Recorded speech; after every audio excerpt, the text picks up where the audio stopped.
Few know, but the canonical Gospels are just the visible surface of a much deeper spiritual ocean. Behind the words recorded by the apostles lie symbolic layers, veiled codes, and revelations reserved for a few. Jesus did not only speak to the crowds, he also whispered to the initiates, revealing truths that could not be spoken aloud.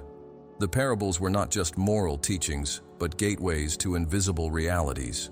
In the occult tradition, there is certainty that the Nazarene was not only a master of love and compassion, but a profound knower of the ancient mysteries, someone who mastered the secrets of soul awakening and the 7 hidden steps it needs to follow to achieve union with the divine. For centuries, esoteric schools have preserved these truths that were never revealed to the eyes of the common world. From the White Brotherhood to the lineage of the Essenes, through the Dead Sea Scrolls and the Gnostic texts found in Nag Hammadi, we see traces of knowledge that links Jesus to the doctrines of initiation. It was no coincidence that he spent 40 days in the desert, or that he was baptized by John, a symbolic act of purification and initiation. The historical Christ was aligned with the great initiates of Egypt, India, and Persia. In his actions, there were occult rituals. In his words, alchemical formulas for the transmutation of the soul. Everything was carefully veiled, as it could only be understood by those whose inner eyes were already open. Jesus spoke of the kingdom of heaven as something internal, not external. "The kingdom of God is within you," he said, pointing to a truth that mystics of all ages understand. Paradise is not a geographical location, but a state of consciousness. This statement, simple at first glance, is an invitation to the inner journey, where each human being is called to dive into themselves, to symbolically die and be reborn in light. The path of the soul is neither linear nor superficial. It requires courage, silence, and detachment. And Jesus, as an occult master, left clues for each stage of this journey, from the awakening of the soul to its fusion with the whole.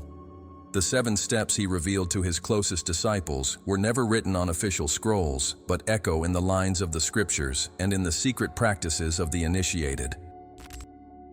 Jesus' public life was merely the visible face of a much broader mission. Behind the miracles and public teachings, there were secret initiations conducted in the shadows, among a select and prepared few. The 12 disciples were not only followers, but living symbols of spiritual archetypes representing aspects of the human soul.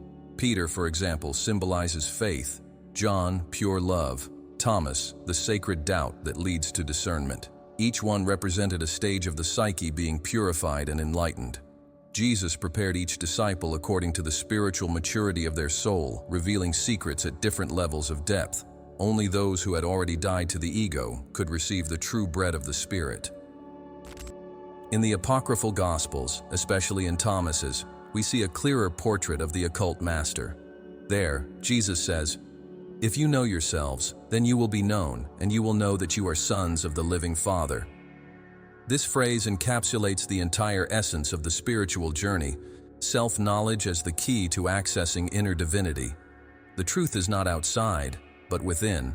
And this, knowing oneself, is not a common psychological act, but an initiatory journey that involves deep internal transformations. It's a symbolic climb up 7 steps that lead from illusion to truth, from flesh to spirit, from ignorance to supreme wisdom. A structure that he did not create, but reactivated, as it already existed in the Egyptian mysteries, the Orphic rituals, and the Pythagorean schools. The connection between Jesus and the mysteries of Egypt is often overlooked but deeply significant. During the silent years of his youth, those not described in the Gospels, many esoteric scholars claim that he traveled to Egypt, India, and Tibet. At these locations, he supposedly received secret teachings from priests and masters that prepared his energy field and consciousness for the great mission of embodying the cosmic Christ. The records of his passages through Buddhist monasteries and Egyptian temples may not have been accepted by ecclesiastical councils, but they live in oral traditions and texts preserved in occult schools. The Christ energy he manifested did not come from nowhere. It was cultivated, awakened, and anchored in a profound process of initiation. For occultists, Jesus represents the archetype of the fully realized human soul. He is the symbol of what we all can become.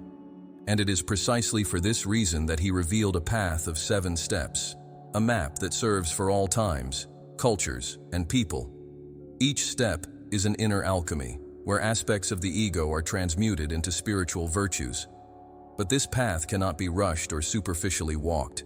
It requires surrender, discipline, and a pure heart. That's why he said, "Blessed are the pure in heart, for they will see God."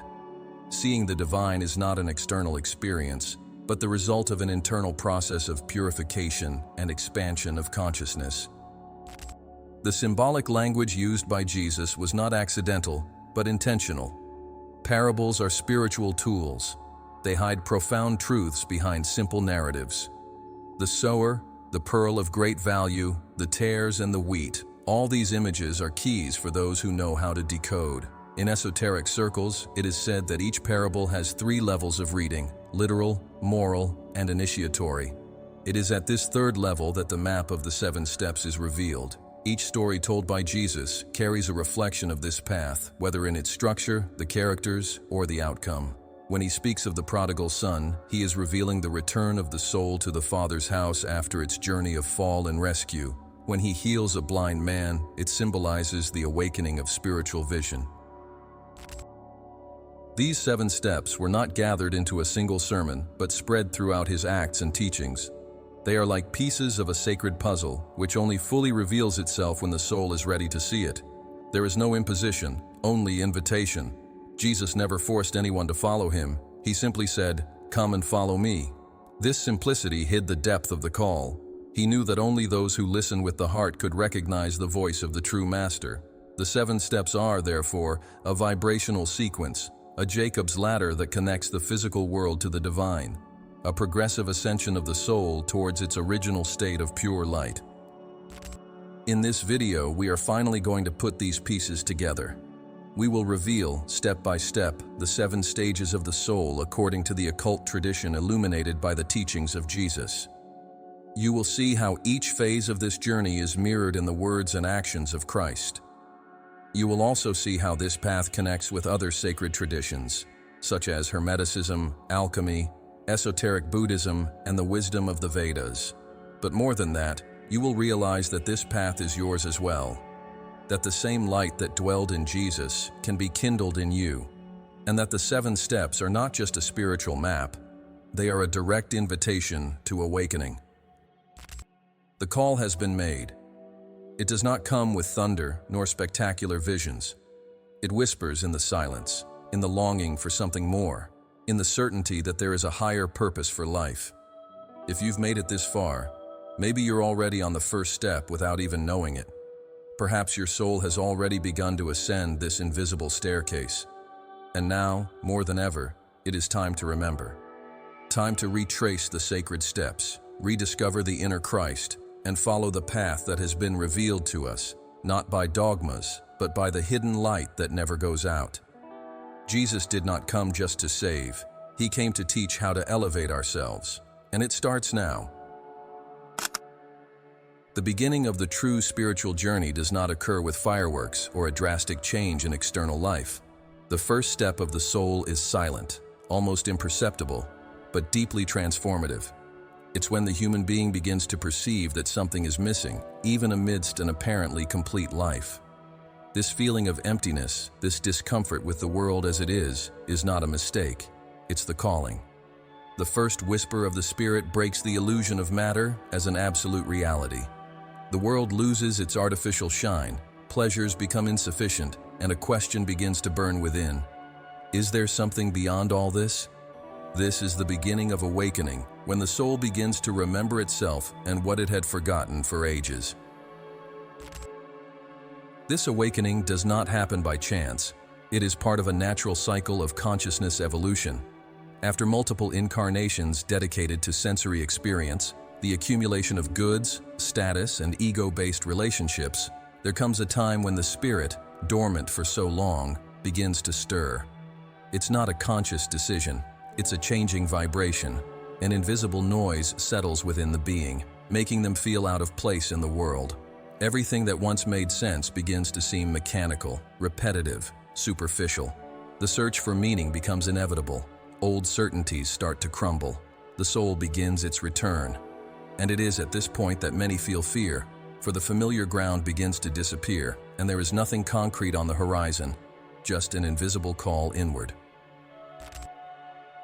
Jesus spoke of this awakening in symbolic terms when he said, "Whoever wants to save his life will lose it, but whoever loses his life for my sake will save it." This is not about physical death, but about renouncing the false self. The first step requires courage to look beyond the masks and recognize that the self we have built throughout life is not who we really are. This losing of life is the symbolic death of the ego as the absolute center. It's the beginning of deconditioning. At this point, a thirst for something that can't be found in books, in official religions, or in easy answers begins to emerge. It's a longing for living truth, for direct experience, for reconnection with the divine, not as a belief, but as a lived reality. The first step is often accompanied by crisis, emotional, existential, even physical crisis. The body manifests inexplicable diseases, the mind enters into turbulence, relationships tremble. This is because the entire structure built on illusions begins to be shaken. It's like a house built on sand. When the winds of the spirit blow, it needs to collapse so that a true foundation can be built. Spiritual awakening requires letting go of control. It invites surrender. It is the moment when one understands that suffering is not a punishment, but a tool. That losses are, in fact, liberations. That everything that was crumbling was necessary so that what is eternal could emerge. Many resist this call, trying to stifle the discomfort with distractions, addictions, incessant activities. But the more one tries to silence the call of the soul, the louder it screams from within. Anxiety, chronic dissatisfaction, repetitive cycles of frustration are symptoms of a soul that cries out for awakening. And it is in this scenario that spirituality begins to make sense, but not as dogma, as a path. The soul realizes that it is not lost, just forgotten, and that there is a thread of light leading it home. This thread is invisible, but constant. And whoever follows it, even without knowing exactly where it is going, begins to tread the true path of evolution. Rudolf Steiner referred to this initial stage as the awakening of spiritual thinking. It's when the mind ceases to function solely on logic and begins to intuit realities beyond the physical. The words of ancient masters start to resonate differently. A biblical verse, a quote from Rumi, a phrase from Buddha. Everything begins to carry meanings that were previously hidden. Life becomes symbolic. Nothing is merely as it appears anymore. Dreams intensify, intuition sharpens, and there emerges a feeling of being guided by something greater. Synchronicity increases. Coincidences transform into signs. The soul realizes it's being called back home, but the path is still shrouded in mist. The first step is also a moment of profound solitude, not because the world abandons the seeker, but because they no longer belong to the old world. Conversations lose meaning, interests change, familiar environments become uncomfortable. There's a feeling of displacement, of non-belonging. This is natural. It's the transition between two worlds, the world of the ego and the world of the spirit. And Jesus knew this. That's why he said, "Come to me, all you who are weary and burdened, and I will give you rest." This weariness is spiritual. It's the weight of living without purpose, of carrying burdens that are not ours, of living under expectations that distance us from our essence. The promised relief is not magical. It's the result of reconnecting with what is true. The first step also brings a new sensitivity. Emotions become more intense, senses more acute. It's as if everything is being experienced for the first time. The sunrise, the sound of water, the silence of the early morning, everything seems to carry a new brightness.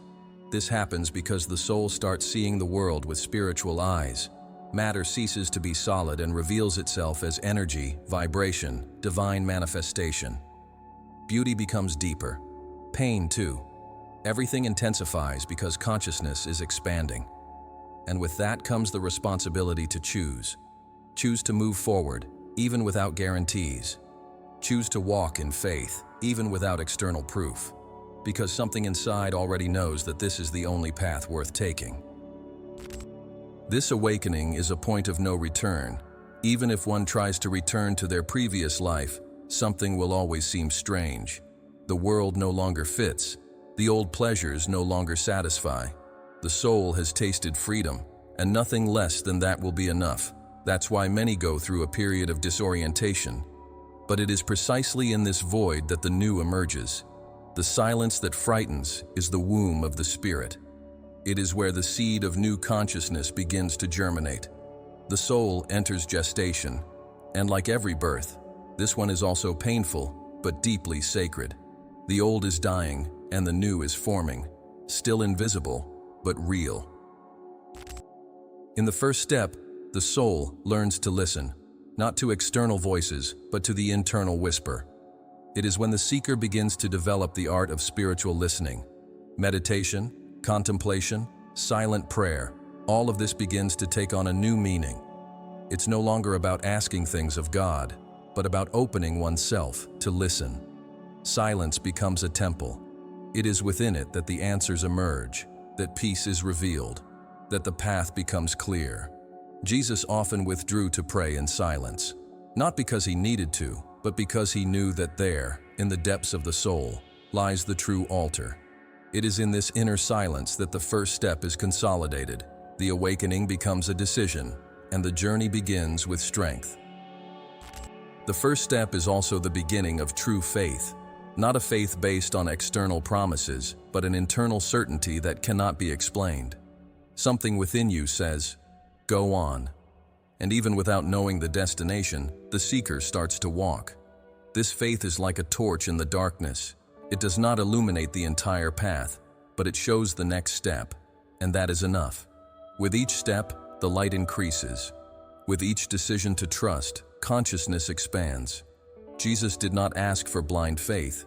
He asked for the courage to dive into the unknown. And that's what the first step requires: courage. Not the absence of fear, but the decision to continue despite it. Because the soul knows that, once awakened, nothing will be as before. And that is a miracle. After the awakening of the soul, when the veil of illusion begins to dissolve and the inner divine spark is perceived again, consciousness enters a new and challenging stage of the spiritual journey: purification. This second step is perhaps the most demanding of all, as it is here that the great cleansing of emotional, mental, and energetic residues accumulated over countless incarnations begins. It's when the newly awakened light starts to illuminate the inner shadows, bringing to the surface everything that was hidden, repressed, or forgotten. The unconscious patterns, the limiting beliefs, the unresolved traumas, the imprisoned emotions, everything begins to emerge forcefully. The soul, upon glimpsing the light, needs to cross the darkness that separates it from the light. And this darkness, contrary to what many imagine, does not come from outside, but from within. Jesus deeply understood this stage. That's why he said, "Blessed are those who mourn, for they will be comforted." He was talking about the tears of the soul, the crying that begins when the ego starts to dissolve and the truth begins to hurt. Purification is not a punishment, but a liberation. Each tear shed in this process is a chain being broken, a burden being released, a veil being torn. It's at this point that many feel the urge to give up because the suffering seems to intensify. But it is precisely here that the test lies. The fire of purification burns, but does not destroy. It transforms. What burns is not the essence, but the conditioning that separates us from it. Just like gold needs fire to reveal its purity, the soul needs conscious pain to free itself from the prison of the ego. This purification process was represented by Jesus when he spent 40 days and nights in the desert. There, he faced temptations, trials, doubts, and loneliness. It was not just a physical experience, but a symbolic one. The desert represents the internal space of emptiness where the old begins to die and the new has not yet been born. It is the territory where there are no distractions, where everything we are is put to the test. It is in the desert that the soul encounters its own demons, its masks, its deepest fears. And there, without anyone to help, without emotional crutches, without artifices, the being needs to confront itself. Purification requires radical courage. It does not allow shortcuts. Each pain needs to be felt, each shadow needs to be seen, each inner lie needs to be unmasked. During this second step, the external life often seems to crumble. Old relationships disintegrate, careers lose their meaning, harmful habits become unbearable. The soul begins to reject everything that no longer resonates with its new vibration. It's as if the energetic body is detoxifying. Sensitivity increases to extreme levels. What was once overlooked now hurts. Sounds, environments, words, people. Everything becomes a mirror of what still needs to be cleaned within. It's like a deep cleaning in the house of the soul. Everything is revisited. And often, what is found in the dark corners is not beautiful, but it is necessary to look, accept, embrace, and release. Purification is a process of radical acceptance, of lovingly looking at the wounds without judging them. It is also at this point that the soul begins to understand the power of sincere repentance. Not dogmatic repentance laden with guilt, but conscious repentance, which is born from lucidity. When one realizes how much they have hurt themselves and others by living disconnected from their essence, a deep feeling of humility and compassion emerges. Jesus spoke about this when he told the parable of the prodigal son. The one who strays from the Father's house, lives in illusion, gets lost in pleasures and pain, but one day acknowledges their mistake and decides to return. This return is symbolic of purification. It's when one decides to let go of pride, to abandon the fight against truth, and surrender to the simplicity of being. It's a return to the essential, to the pure, to the true. And this internal movement is deeply liberating. The ancient alchemists referred to this stage as nigredo, the black work. It was the first stage of the great work, where the raw matter was put into decomposition so that its essence could emerge. The soul, in this process, undergoes a similar symbolism. It needs to disintegrate into its egoic identifications so that the true self can begin to be born. Symbolic death is inevitable. One must die to be reborn. And this death is not tragic, but sacred. It is the crossing of the inner abyss. It's when you realize that everything that caused us pain was, in fact, an invitation to awaken. That all the falls were steps. That the wounds carry within them the potential for healing. And that the light we seek has always been on the other side of the pain we've avoided feeling. At this point, spiritual practices begin to gain real depth. They are no longer empty rituals or attempts to escape, but authentic tools of transformation. Silence becomes medicine. Breathing, a gateway. Meditation, a field for purifying the mind. Prayer, a soul's cry toward truth. Fasting, a symbolic act of detachment. Every gesture, every intention, every choice becomes a brick in the reconstruction of the inner temple. It is at this moment that the seeker begins to understand that purification is not a burden, but a privilege. That facing one's own shadow is a sign of spiritual maturity. That feeling pain is a blessing, for only those who are alive can feel. And only those who are already awake to something greater can purify themselves. Jesus spoke of baptism with water as a symbol of this stage. Immersion in water represents the cleansing of sins, but in the esoteric sense, it symbolizes the dissolution of old patterns. Water cleanses, flows, carries away what is stagnant.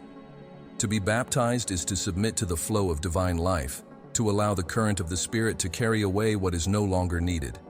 It is to be reborn in purity. Baptism is not a religious act, but an alchemical one. It is a rite of passage between the old self and the new being that begins to emerge. And this water of purification is within each of us, just waiting for us to decide to plunge into it with total surrender. The soul that agrees to purify itself is telling the universe, I am ready to be truly free. During the purification process, the physical body also responds.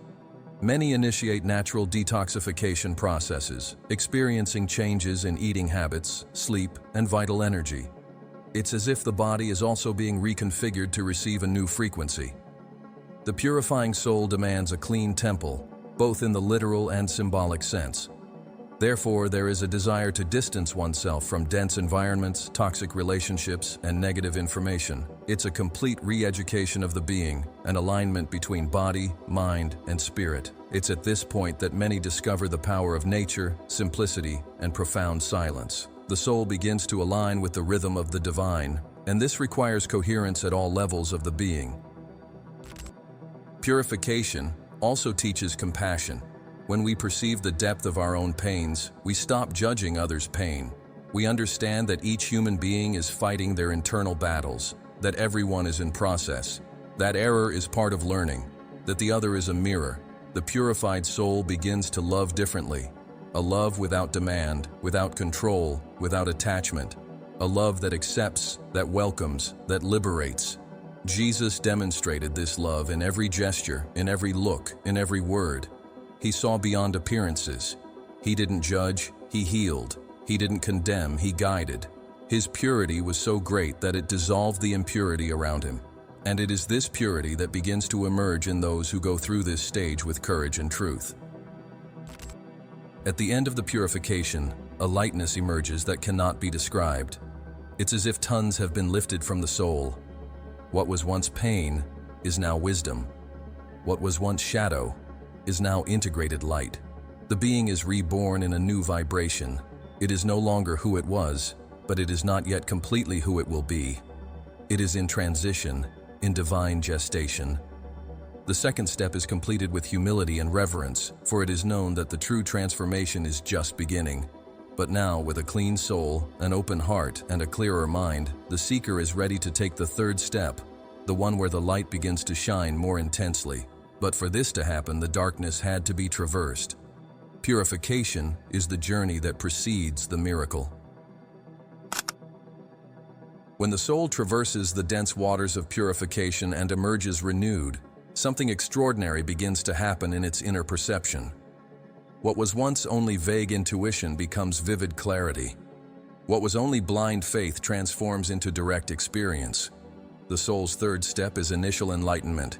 Not yet the state of full enlightenment, but a powerful glimpse of reality beyond matter, the opening of spiritual vision.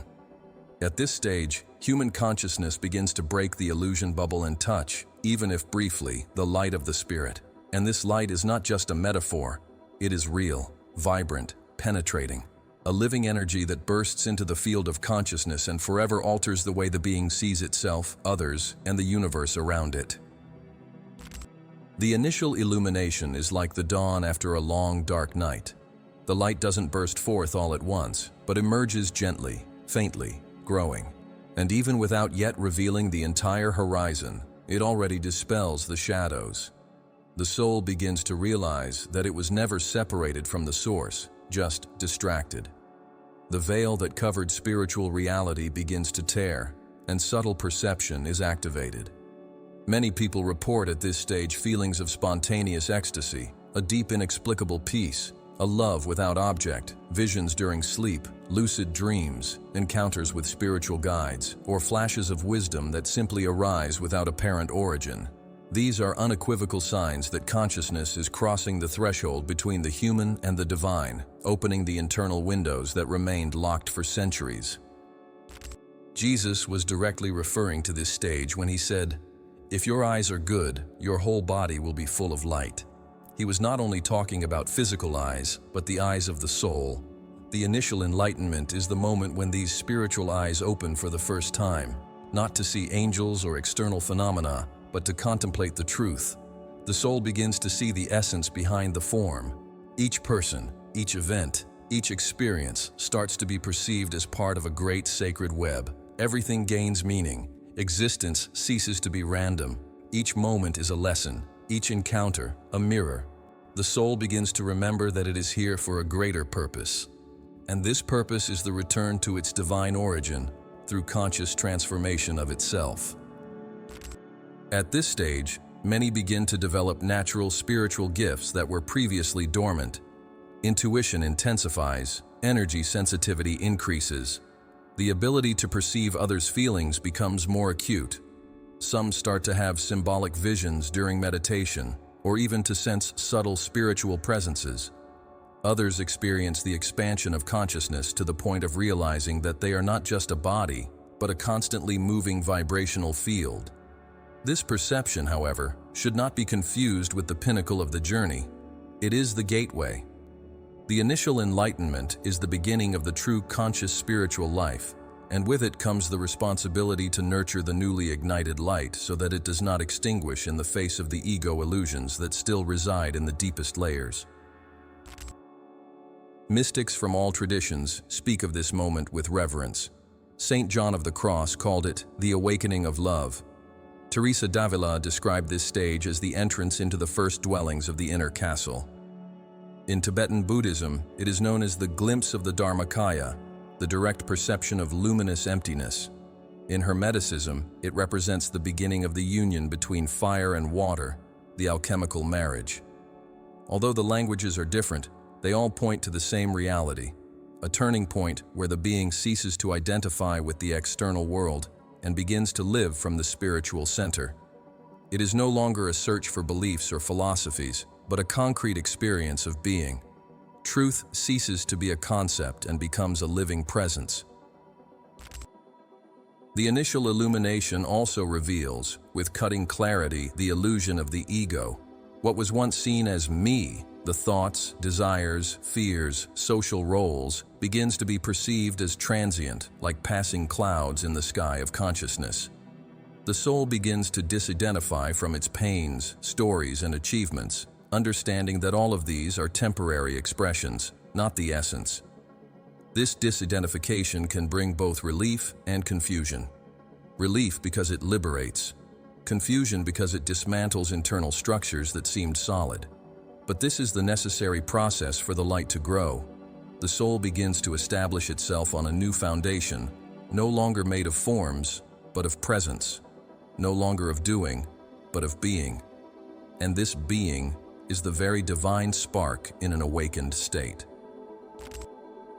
At this stage, Jesus was leading his closest disciples to experiences of consciousness expansion.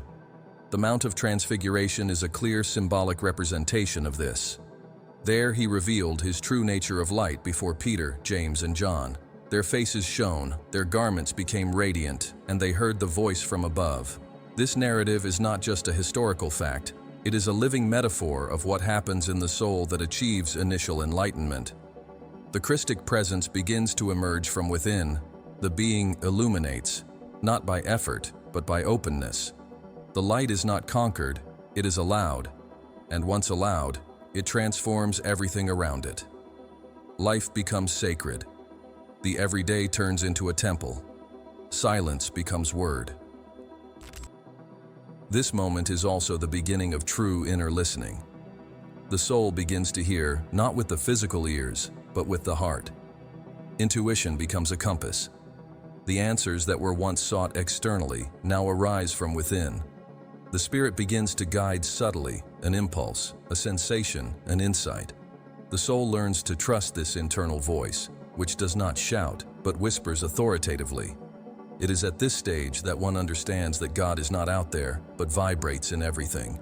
In the gaze of a child, in the dance of the leaves, in the rhythm of breathing. Everything is a manifestation of the One, and this perception is no longer a belief. It is a certainty etched in the flesh of the spirit, and once felt, it can never be forgotten. The initial illumination also brings to light a deep longing to serve, no longer out of duty or desire for recognition, but out of love. The illuminated soul begins to overflow, and this overflow generates compassion, not the paternalistic compassion, but the true one, the one that sees the other as an extension of oneself. The pain of the world becomes felt as one's own. A natural impulse arises to alleviate, help, guide. But the illuminated soul knows it cannot impose, only inspire. It knows that each person's path is sacred, and that the greatest service is to live in truth, to be a transformative presence, to keep the light on so that others can see their own. The true master does not teach with words, but with vibration. And the vibration of the soul that has entered this third step already carries the scent of the divine. Even so, this stage demands vigilance. The light that ignites attracts opposing forces. The ego, although weakened, still tries to rise again. The temptation of spiritual pride arises, of vanity disguised as wisdom, of comparison with those who still sleep. Care is needed. The true light does not need to show off, it simply is. Jesus warned his disciples about this. Let not your left hand know what your right hand does. The truly enlightened walk in silence, with humility, knowing that the journey is long and that the light is a gift, not a merit. The initial enlightenment is a seed. The fruit will come, but it requires cultivation. It requires silence, study, practice, surrender, and above all, love. The love that does not judge, does not demand, does not impose. The love that simply radiates. The soul that reaches this point will never be the same. It is seen, and what has been seen cannot be unseen. Even if it wavers, even if it stumbles, even if it has to revisit shadows, the light is already on. And this light is irreversible. It will guide every step from here on out. The initial enlightenment is the confirmation that the journey is real, that God is real, that the Spirit is more than a concept. It is the moment when the seeker stops being a seeker and starts to be a channel. And as a channel, their life becomes an instrument. Presence becomes medicine. Silence, prayer. The gaze, a blessing. The soul now knows that it is light, and that its mission is to keep this light on, even when the world seems to be plunged in darkness.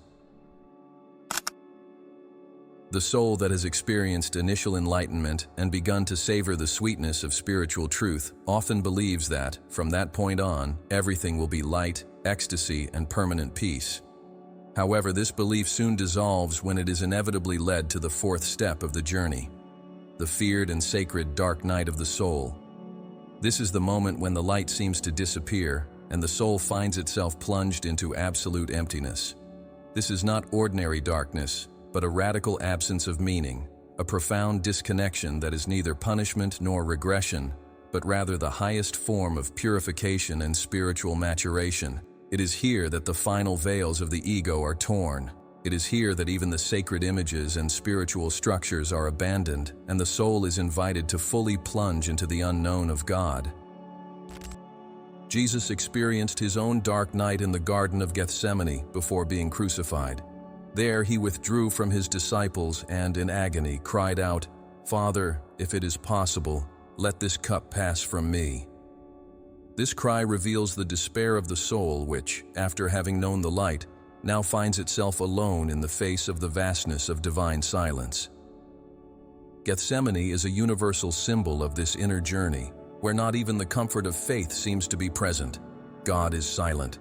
The mystical experiences cease. The feeling of protection disappears, and in this abandonment, the soul is confronted with its existential nakedness.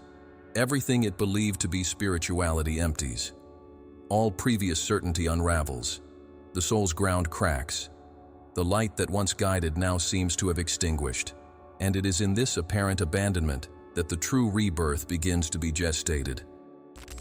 During the dark night, the spiritual senses seem to fail. Meditation becomes dry. Prayer, an echo without response. The silence, deafening. Peace turns into anguish, and the love that once flowed with ease now seems to have evaporated. The soul feels orphaned from God. But it is precisely in this void that the Spirit works most deeply. It is in the absence that presence reveals itself. The soul is taken beyond forms, beyond sensations, beyond mental understandings. Everything that was not essential is removed. Everything that still supported the ego, even under the guise of spirituality, is uprooted. It's a death that can't be avoided, a crossing that can't be shortened. The soul is completely stripped so it can be reborn as pure light. Mystics refer to this stage as the passive purification of the spirit. St. John of the Cross described it as a period of extreme spiritual aridity and darkness, where the soul, having already undergone the purification of the senses, is now confronted with the emptiness of the spirit. It is the absence of any reference point. It's like wandering through a desert without a compass, without a map, without the sun. Everything that once provided spiritual comfort now seems useless. The soul is forced to trust without evidence, to love without feeling, to believe without seeing. This is the stage of mature faith, of absolute trust, where the being learns to endure, even when everything invites surrender. The dark night is the testing ground for the soul that wishes to merge with the whole. It is not a punishment, it is a refinement. It's when the ego screams for survival and the soul chooses silence. During this period, trials intensify. Relationships go into crisis, material problems arise, old wounds are forcefully reopened. It's as if the universe conspires to destroy all false securities. And indeed, that's what happens. The soul needs to learn to be free from everything, from the approval of others, from the constructed identity, from the spiritual self-image. Nothing can remain. Everything must fall. The dark night is a radical purification. The soul is crushed, not to be destroyed, but so that its indestructible essence can emerge. And when all seems lost, when there is nothing left to cling to, something new begins to emerge. A thin thread of light, still imperceptible to the eyes, but clear as the sound of the still beating heart. Even in the most absolute abandonment, life continues. And that in itself is a miracle. This stage does not have a fixed duration. For some, it may last months. For others, years. It does not follow chronological time, but the time of the soul. And there is no way to rush it. The only way out is total surrender. There are no practices that bring immediate relief, nor techniques that replace the journey. What remains is to trust. Allow the void to fulfill its function. Accept absence as disguised presence. Embrace pain as part of the gestation of something infinitely larger. It is in the darkness of the womb that life is formed. It is in the dark night that the inner Christ is conceived. And when the soul finally surrenders, something subtle and grand begins to happen. A new center begins to form. No longer based on personality, but on the eternal being. The soul begins to remember who it is beyond all stories. Jesus, upon being crucified, experienced the climax of this process. His cry on the cross, my God, why have you forsaken me?" is the purest expression of soul pain in the dark night. He who had lived in constant union with the Father now experienced total abandonment, but it was precisely in this abandonment that the Spirit revealed itself most fully. The cross is the symbol of absolute surrender. There is no resistance, there is no struggle, only surrender. And that's why after the cry came peace, and after death came resurrection. Christ did not rise again because he had won, but because he had completely surrendered. The dark night does not end when the soul overcomes the darkness, but when it accepts it as part of the journey. The miracle is born from acceptance, not resistance. During this journey, the soul begins to realize that the light it once sought outside is, in fact, growing within. It's not a light that blinds, but one that warms. A serene, steady, silent light. It is the flame of pure presence. The soul starts to recognize that it no longer needs answers, for it has learned to live the question. It no longer needs security, for it has learned to trust in the unseen. Faith ceases to be a belief and becomes a foundation. Truth ceases to be a concept and becomes silence. And in this silence, the presence of God, which once seemed absent, reveals itself to be more alive than ever. The soul understands that it was never alone. It merely needed to cross the veil of its own ego to perceive the eternity that has always been there. The dark night also dissolves the search. That longing for enlightenment, for experiences, for spiritual evolution loses strength.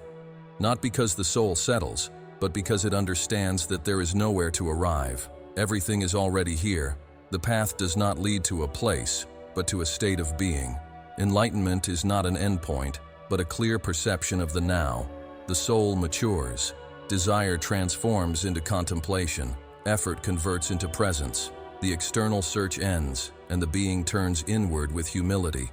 Silence becomes a friend, solitude, a counselor, darkness, a teacher.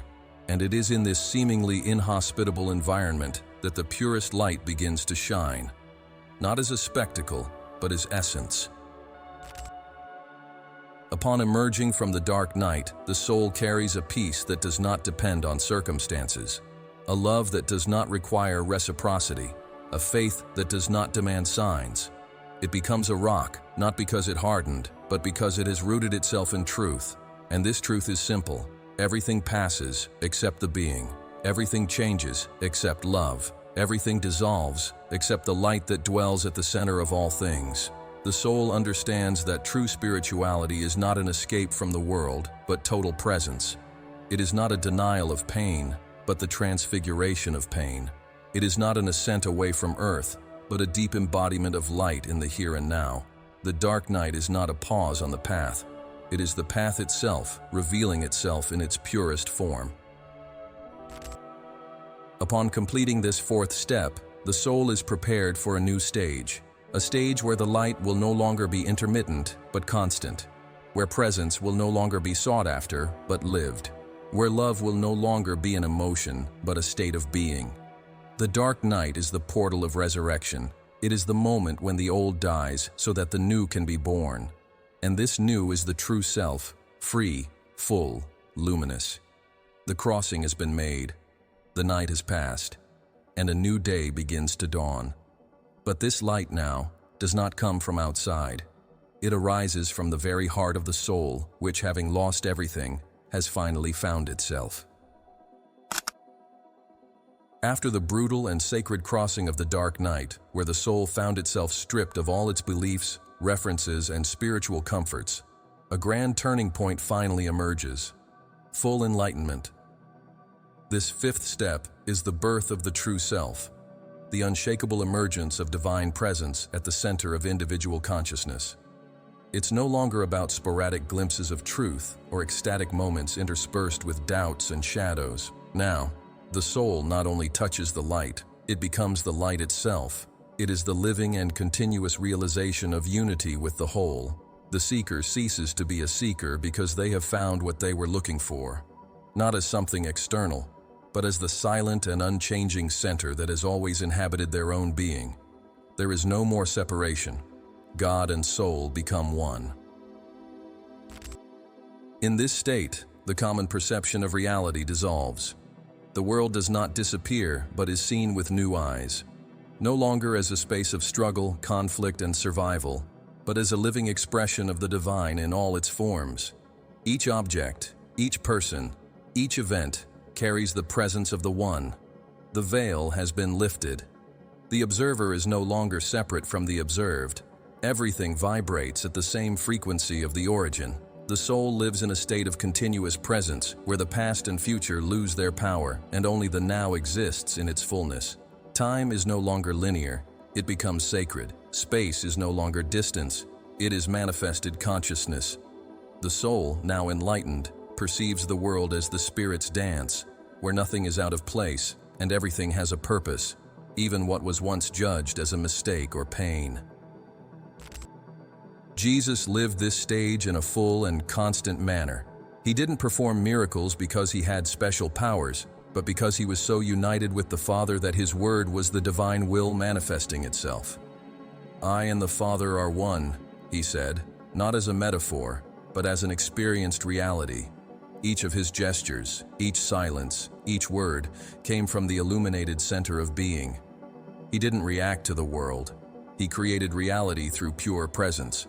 Full enlightenment allows the soul to become a direct channel of the divine will, no longer as an unconscious instrument, but as a lucid co-author of creation. Everything done in this state is imbued with wisdom, compassion, and truth. There are no more moral dilemmas because the very essence of being vibrates in alignment with the higher law. At this stage, the soul transcends opposites. Good and evil, light and shadow, right and wrong. All these dualities lose their rigidity. The enlightened consciousness does not deny the existence of pain or darkness, but sees it as part of the whole, as a legitimate expression of the universal movement. The soul rejects nothing. It embraces everything. This embrace is not passivity, but potency. It is the ability to keep the heart open in any circumstance without losing one's center. It is peace that does not depend on anything external. It is love that has no object. It is compassion that flows naturally, without effort. The soul now rests in itself, not as a separate self, but as a living extension of the source. and everything it does, says, feels, or touches is a manifestation of this unity. The fifth step also definitively dissolves the identification with the personality. The soul may continue inhabiting a body, having a name, a history, a role in the world, but it no longer confuses itself with any of this. The illusion of separation has been undone. The I that previously suffered, desired, compared, and feared is now seen as a transient character, useful, but not essential. Consciousness shifts from the ego's center to the spirit center, and in this new center, there is no more conflict. The mind quiets, the heart expands, the will merges with the universal flow. The soul no longer wants to control life, but to flow with it. It no longer wants to possess anything, because it already is everything. It no longer seeks to be loved, because it is love in its purest form. Full enlightenment is total liberation, not from life, but from the illusory ties that prevented life from being fully lived.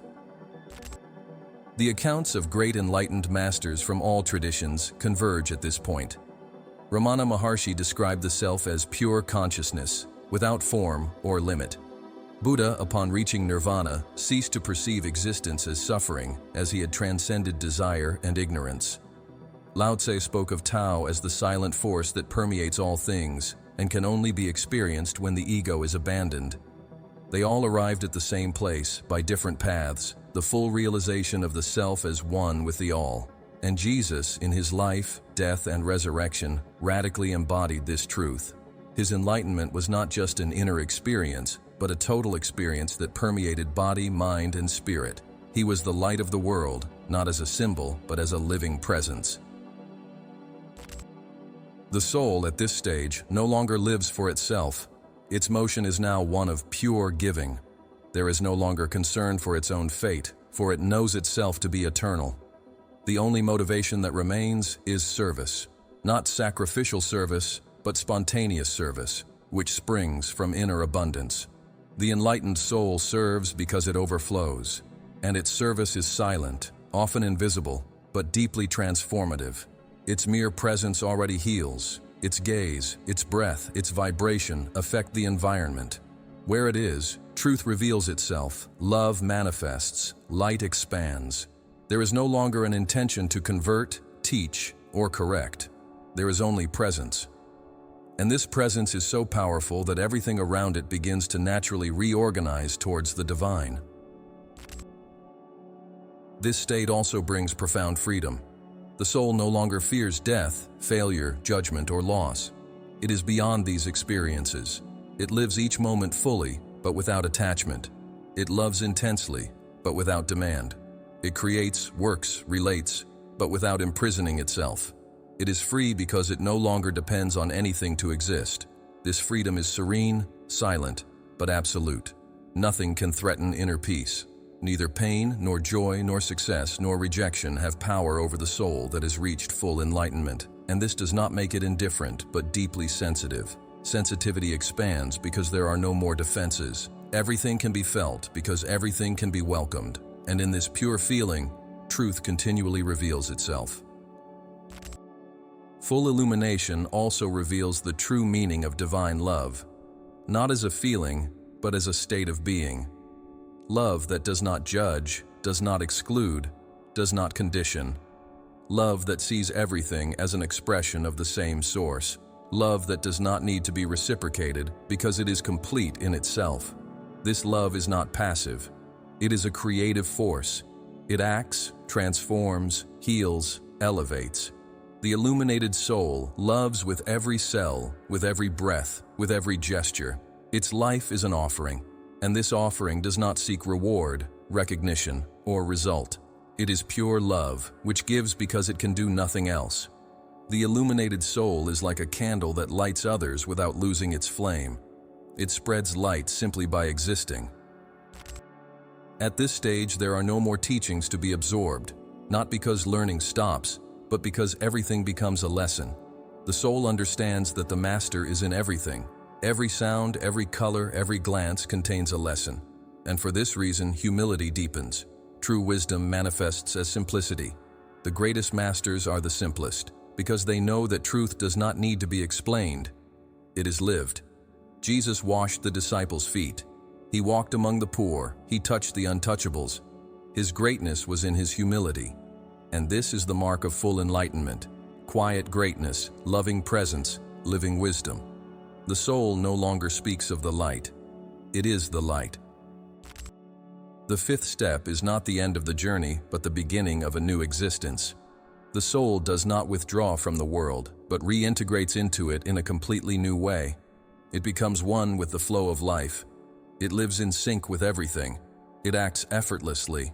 It loves without fear. It creates without attachment. It serves without vanity. It is free in every gesture, in every thought, in every choice. Everything in its life aligns with the truth that now inhabits it. There is no more division. The soul is one with the body, with the mind, with the spirit, with the cosmos. Full enlightenment is not an altered state of consciousness. It is consciousness in its purest form. It is the return to the original state. It is the living reminder that there was never any separation, that everything has always been one, that everything has always been love. After full enlightenment, when the soul definitively settles in the center of the divine presence and clearly perceives that it is one with the whole, a new call emerges. No longer a call for search, conquest, or self-discovery, but for sacred action. It's the natural and inevitable impulse to serve. The sixth step of the soul's journey is sacred service. It's not about an imposed, forced, or morally obligated service, but a spontaneous manifestation of the inner light that, overflowing, turns into compassionate action, into healing presence, into gestures that uplift the world. Here, the enlightened soul begins to act as a direct extension of the source, channeling the divine will through its thoughts, words, attitudes, and silences. Everything it does, from the smallest daily tasks to the great works, carries the seal of the sacred. At this stage, the service has no aim for reward, recognition, or salvation. The soul does not serve to prove something, to become someone, or to please God. It serves because it can no longer contain the love that flows through it. Compassion has become its nature, empathy, its language, generosity, its natural motion. The soul that has reached this point no longer sees a difference between the sacred and the profane. It knows that everything is God in manifestation, and therefore every opportunity to help, listen, support, teach, or simply be present becomes a living altar. It does not seek audiences, titles, or followers. Its presence is enough. Its life is the sermon. Its silence is the teaching. Its conduct is the embodied gospel. The true sacred service is invisible to the world's eyes, but perceivable to the awakened heart. Jesus lived this stage with absolute perfection. His enlightenment did not distance him from the world, but brought him even closer to those who suffered. He did not isolate himself on mountains forever. He descended into the midst of the crowd. He touched lepers, welcomed sinners, sat with the outcasts, healed with words and with his gaze. Every gesture of his was imbued with pure intention and total commitment. He did not serve out of exhaustion or obligation, but from the abundance that flowed from his heart.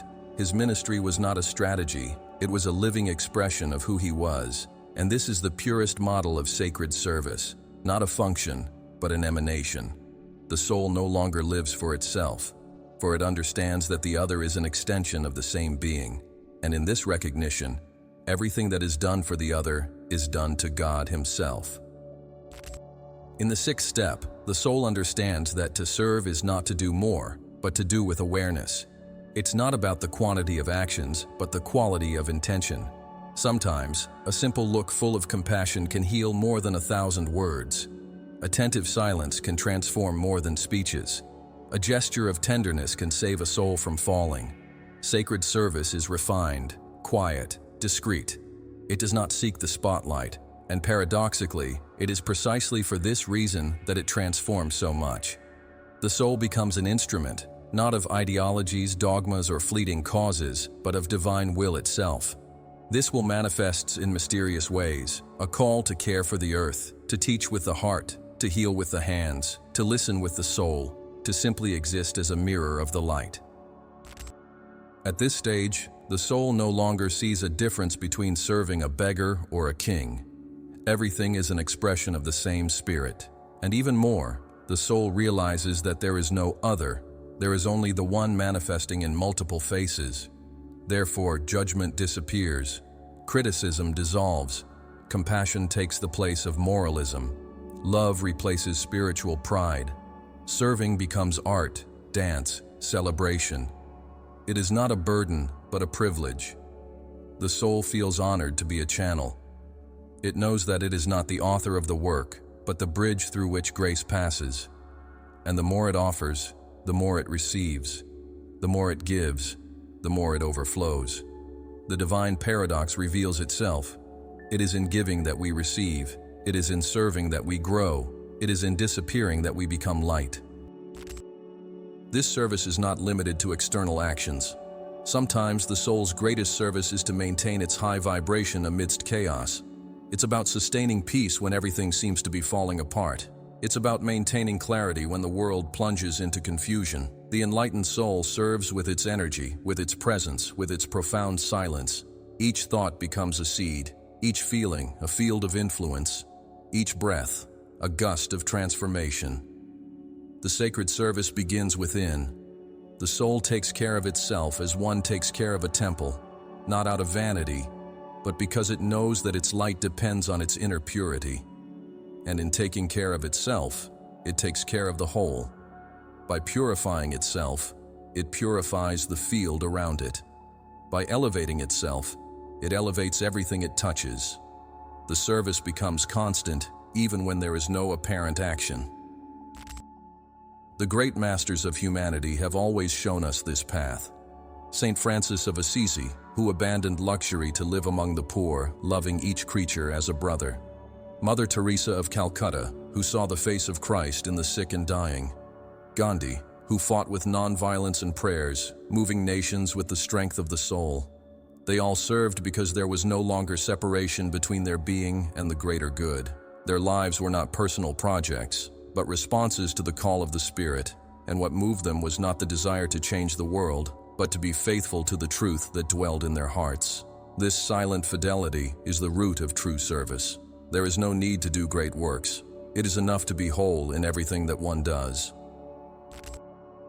The soul that reaches the sixth step also understands that to serve is not to save. It no longer carries the messianic illusion. It knows that each being has its own time, its own path, its own choice. It does not try to force awakenings, nor impose truths. It simply offers, it makes available, it radiates, it respects. The sacred service is respectful because it recognizes the divine in each one. It knows that suffering has its role, that falls have a purpose, that pain is part of the process. Therefore, it does not judge. It does not dramatize. It does not despair in the face of others' darkness. It knows how to wait. It knows how to trust. It knows that its function is to keep the light on, even when everything seems in darkness. The sacred server is like a lighthouse. It does not go out to sea to rescue, but remains firm, radiating light for those who are ready to see. At this point, the concept of mission transforms. It ceases to be a burden, a heavy responsibility, and becomes a natural expression of being. The soul no longer asks, "What is my mission?" because it understands that the mission is to be who you are, in fullness. It's to live each moment with presence. It's to love without reservation. It's to serve with joy. It's to make every act, no matter how small, an offering to the divine. Life becomes a prayer. Routine, sacred. Details gain luster. There's no need to wait for a grand calling. The call is already in each moment. The enlightened soul serves even when it breathes, when it walks, when it smiles. The whole being vibrates in tune with love, and that's enough. There's no more rush nor anxiety. There's only surrender. This service also dissolves the idea of sacrifice. The soul does not feel as though it is losing something by giving of itself. On the contrary, it feels like it is receiving the privilege of being a channel. Everything it offers returns multiplied. The love it gives is the love that flows through it. There is no longer any fear of scarcity, exhaustion, or abandonment. The soul knows it is sustained by the source. And for this reason, it surrenders without fear, it serves with lightness, it walks with confidence, it radiates effortlessly, and the more it serves, the more it expands. The sixth step is the beginning of the soul's cosmic mission. It becomes a co-author of planetary evolution, not by words, but by vibration. And its vibration intertwines with those of other silent servers scattered around the world, forming a network of light that supports the earth in its spiritual transition. In living the sacred service, the soul realizes that the only thing that truly matters is staying true to one's inner truth. All roles can change, all forms can disappear, but the essence of service remains. The soul no longer belongs to itself, it belongs to life, and wherever life takes it, there it will be light. It doesn't matter if it's in the silence of a hut, in the heart of a big city, among the sick, the forgotten, or on the grand stages of humanity. Wherever it is, the divine will be there. And that is enough, because it has understood that to serve is to live, and to live, when one is light, is the greatest service one can offer to the world. After traversing the stages of awakening, purification, initial enlightenment, the dark night, full integration of light, and total consecration to sacred service, the soul enters the culmination of its journey, total liberation. This seventh step is the pinnacle of spiritual achievement, the moment when individuality completely dissolves into the infinite vastness of being. The soul, which for countless incarnations sought, fell, learned, cried, and was reborn, now fully returns to its origin, not as a denial of its history, but as a crowning of its process. Here, there is no longer an identity to protect, destiny to fulfill, karma to redeem, or mission to accomplish. Everything has been absorbed, integrated, transmuted. The soul ceases to be an individual soul, to merge into the pure essence of the whole. The drop finally returns to the ocean, and in doing so, does not lose its consciousness, it expands it to infinity. In this state, there is no longer duality. There is no me and other, inside and outside, high and low, light and shadow. Everything is perceived as an expression of a single reality, the one consciousness, silent, unchanging, infinite. This consciousness does not alter with time. It does not birth or die. It does not move or fixate. It simply is. And the soul that reaches this state not only recognizes this truth, it becomes this truth. It is no longer an evolving being. It is no longer a spark in search of the source. It is the source itself manifesting as silence, as presence, as pure space of being. Time loses its validity, space loses its boundaries, form loses its meaning. Everything is one, everything is here, everything is now, and everything is eternally perfect. Jesus revealed this supreme achievement in his resurrection and ascension, not as a spectacle to impress, but as a living symbol of the absolute victory of light over all layers of illusion. By saying "it is finished," he was not only sealing the end of his earthly mission, he was declaring the end of the soul's journey as a separate entity. He had overcome the world, not the external world, but the internal world of separation, fear, resistance. His death was not defeat, but passage. His resurrection was not a physical miracle, but a revelation of a state of being where there is no more suffering, no attachment, no limitation. And his ascension symbolizes the definitive return to the pure state of existence, where the spirit reigns supreme, free of any trace of ego or dense matter. The seventh step is the release of all desire, even the desire for enlightenment. It is the abandonment of all will, even the will to serve. It is absolute silence, not just of the lips, but of the mind, emotions, expectations. The soul rests in total non-resistance, not because it has become apathetic, but because there is no longer anyone there to resist. The personal identity, which had already been weakened in previous stages, now disappears completely. There is no longer someone who becomes enlightened. There is only the light itself. And this light does not say, "I am enlightened." It just is. It does not seek to prove, teach, guide, correct. It remains. It vibrates. It radiates what it is effortlessly, without intention, without direction. The freedom here is not freedom from something. It is freedom from everything.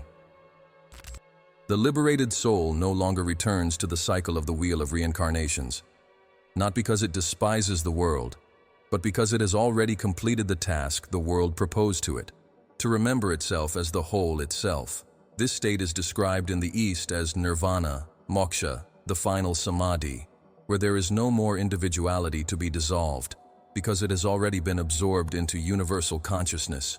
In the mystical West, it is the complete union with the Father, the reintegration into the One, dwelling in the heart of God. There are no more steps to climb. There are no more purifications to be made. The liberated soul has become transparent, like air, like light, like the emptiness that contains everything. And in this emptiness there is fullness, there is silence, there is totality. It's important to understand that total liberation is not a heightened mental state or a sublime emotion. It's not something you feel or describe. It's the absence of any sensation of separation.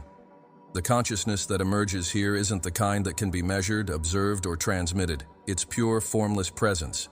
It's a consciousness that doesn't move, doesn't desire, doesn't choose. Everything just happens. Life moves through the body, but there's no longer identification with it. The world continues to spin, but the liberated soul is no longer bound to its cycles. The body may continue to exist for a while, but the soul no longer inhabits it as an individual self.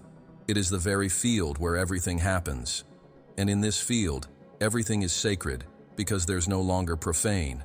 Everything is divine because there's no longer what is not. Words become useless at this point in the journey. What is experienced in the seventh step cannot be taught, only embodied.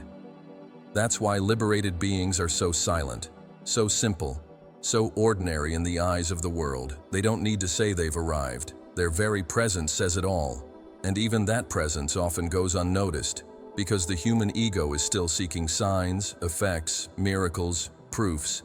But the liberated soul offers none of that.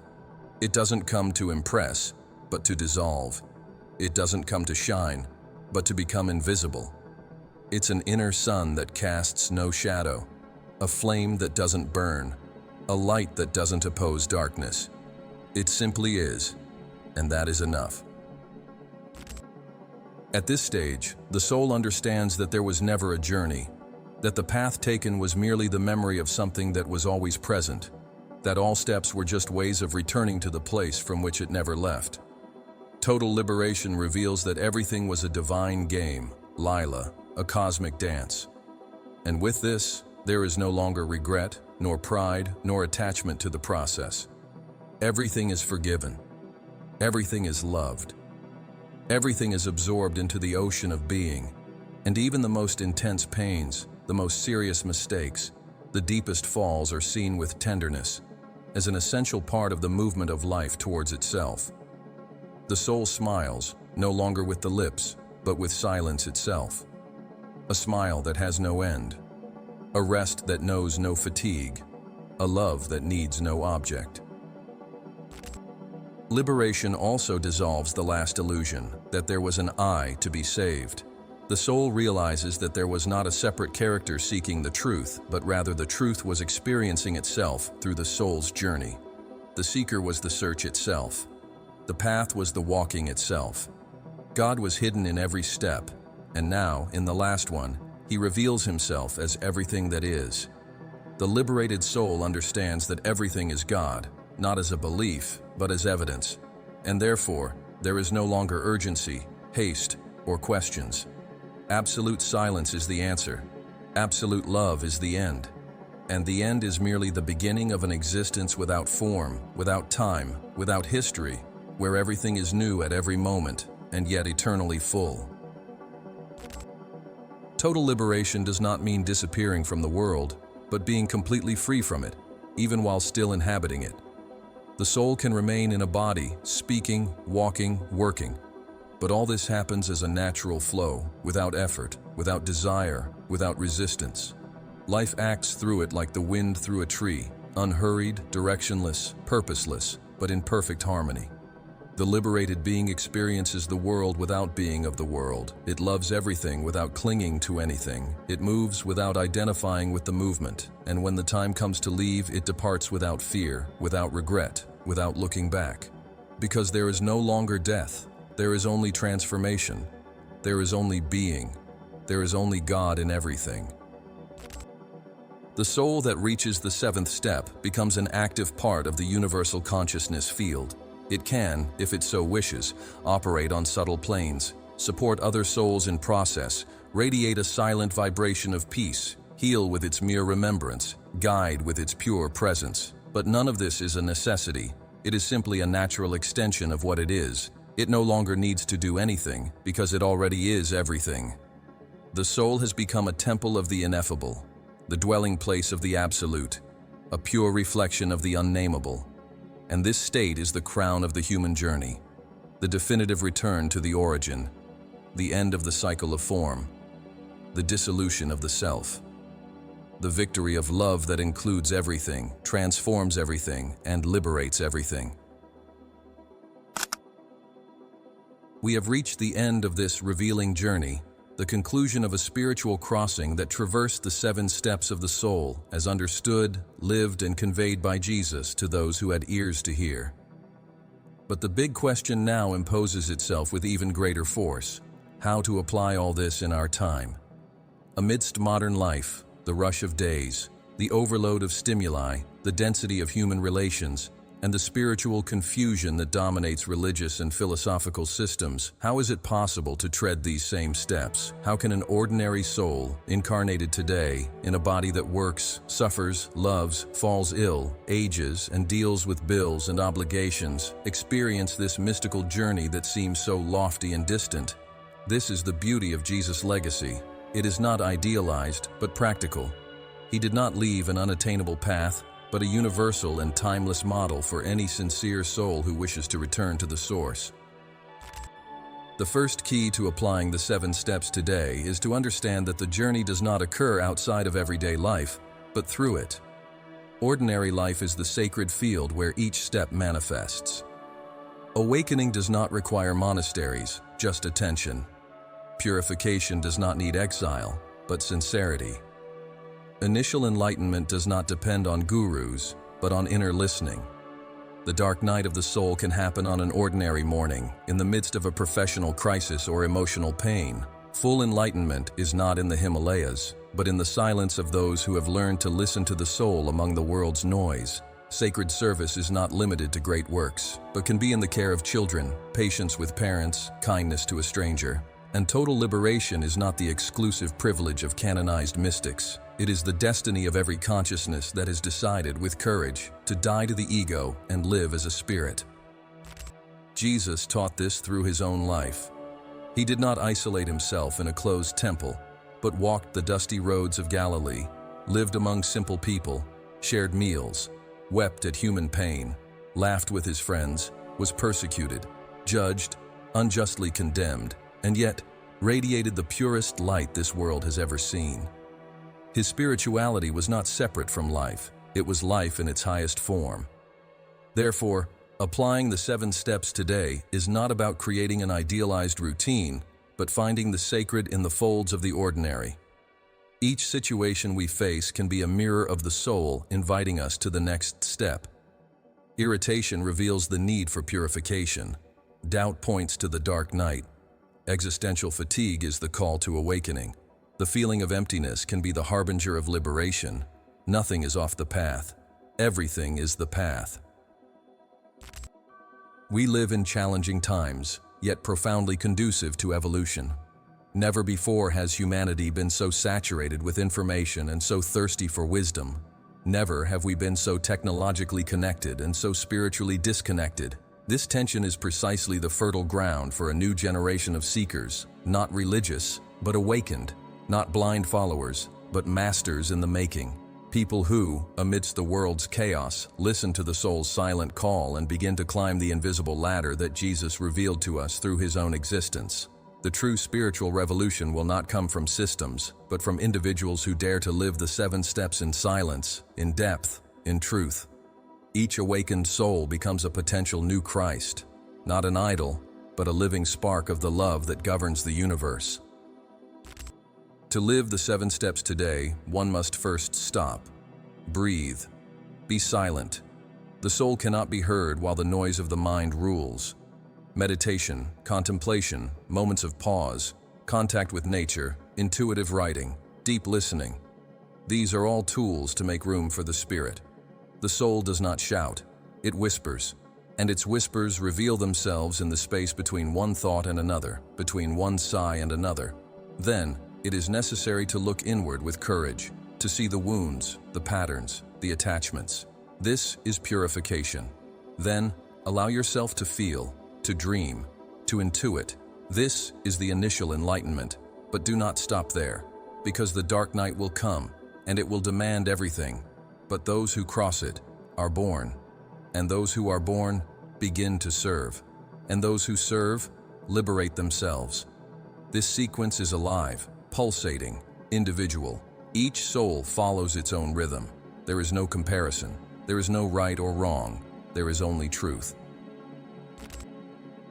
Jesus never asked for worship. He asked for transformation. He didn't found a religion. He showed a path. He wasn't seeking followers. He cultivated disciples. And every true disciple is, in essence, a future master. The invitation is open. It doesn't matter your religion, your background, your past. The 7 steps are within reach of any human being who truly wishes to become whole. And the most extraordinary thing is that the world around us changes in the same measure as we take each step. As we purify our thoughts, we elevate the field around us. As we serve with love, we heal invisible wounds in other souls. As we awaken, we inspire others to do the same. We are living fragments of the same spiritual body, and each soul that awakens illuminates a piece of the world that was asleep. The secret inheritance of Jesus is not secret because it is hidden, but because it can only be accessed with the heart. The rational may doubt, the external may mock, the world may distract, but the truth remains. Within you now, there is a portal to wholeness. You are the temple. You are the priest. You are the altar. The 7 steps are not concepts. They are vibrations. They are states of consciousness that reveal themselves when you walk with sincerity and surrender. No external master can give you this. No system can guarantee this. It's you with yourself. You with the light. You with the infinite. And the most sublime is to realize that, at the end of the journey, what you find is not something new. It is what has always been there, silent, awaiting your return. Therefore, if you feel this calling, do not ignore it. It is rare. It is sacred. It is the signature of the Spirit saying it's time to return, time to remember, time to walk. You don't need to change your entire life right now. You just need to take the first step, and then the next, and then keep going, quietly, with humility, with constancy. The steps will appear, the light will reveal itself, and your own life will become the greatest testimony to the truth that Jesus taught, not with words, but with presence, not with dogmas, but with love. Not with rituals, but with integrity.